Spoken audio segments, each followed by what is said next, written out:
புகழ் வையாமை என பாரதவர்த்தம் வள்ளுவனை புகழ்ந்து பாடியுள்ளார். சென்னையில் வள்ளுவன் நினைவாக வள்ளுவன் கோட்டம் அமைக்கப்பட்டுள்ளது.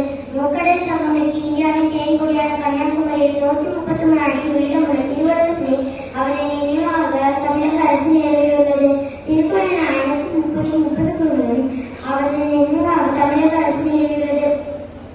தமிழர்கள் மட்டுமின்றி உலகத்தவர் போற்றும் ஒப்பற்ற இலக்கியத்தை தமிழுக்கு தந்தவர் என்னும் எளிய பெருமை கொண்ட வள்ளுவரை வணங்குவோம். நன்றி. Kongunadu matric higher secondary school, Nallipalayam, Namakkal.